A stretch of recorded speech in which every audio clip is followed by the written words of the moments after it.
ಪದವೇ ಶೂನ್ಯ, ಪದವೇ ಪ್ರಾರಂಭ, ಪದವೇ ಅಂತ್ಯನೂ ಕೂಡ. ಪದವೇ ಅಮರ, ಹಾಗೆ ಪದವೇ ಭ್ರಮೆನೂ ಕೂಡ. ಈ ಪದ ಅತ್ಯಂತ ವಿಶೇಷವಾದ್ದು. ಅಳೋರನ್ನ ನಗಸ್ಬಿಡತ್ತೆ, ಹಾಗೆ ನಗೋರನ್ನ ಅಳಿಸ್ಬಿಡತ್ತೆ. ಯಾರದ್ದೋ ಮನಸ್ಸಲ್ಲಿ ಶಕ್ತಿ ತುಂಬಿಸ್ಬಿಡತ್ತೆ, ಹಾಗೆ ಇನ್ಯಾರದ್ದೋ ಮನಸ್ಸಿಗೆ ಮುಳ್ಳಾಗಿ ಚುಚ್ಚಿಬಿಡತ್ತೆ. ಒಂದು ಮುಖ್ಯವಾದ ವಿಷಯ ಇದೆ, ಅದನ್ನು ಅರ್ಥ ಮಾಡ್ಕೊಳ್ಳೋದು ತುಂಬಾ ಅವಶ್ಯಕ.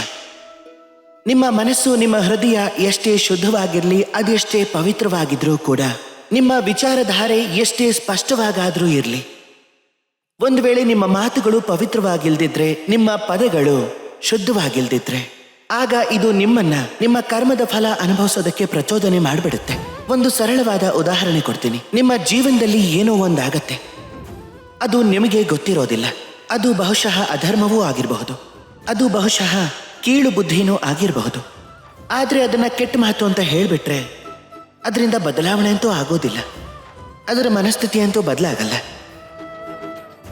ಆದರೆ ಮನಸ್ಸಲ್ಲಿ ಪ್ರತೀಕಾರದ ಭಾವನೆ ಹುಟ್ಟುತ್ತೆ, ದ್ವೇಷದ ಭಾವನೆ ಹುಟ್ಟುತ್ತಷ್ಟೇ, ಬೇರೆ ಏನೂ ಅಲ್ಲ. ಅದಕ್ಕೆ ನಿಮ್ಮ ಪದಗಳ ಮೇಲೆ ಹಿಡ್ತಾ ಇಟ್ಕೊಳ್ಳಿ, ಈ ಮಾತುಗಳ ಮೇಲೆ ಹಿಡ್ತಾ ಇಟ್ಕೊಳ್ಳಿ. ಒಳ್ಳೆಯವರಲ್ಲಿ ಒಳ್ಳೆಯವನಾಗಿರೋ ವ್ಯಕ್ತಿನೂ ಕೂಡ ಸಮಾಧಾನವಾಗಿರ್ಬೇಕಾಗತ್ತೆ.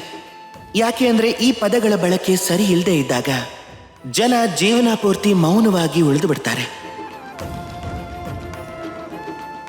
ನಿಮ್ಮ ಮಾತಿನ ಮೇಲೆ ಹಿಡ್ತಾ ಇಟ್ಕೊಳ್ಳಿ, ಈ ಮಾತನ್ನ ಸ್ವಚ್ಛವಾಗಿಟ್ಕೊಳ್ಳಿ, ಇದರಲ್ಲಿ ಪ್ರೀತಿಯನ್ನ ತುಂಬಿ, ಹಾಗೆ ಇದೇ ಪ್ರೀತಿಯಿಂದ ಹೇಳಿ, ರಾಧೇ ರಾಧೇ.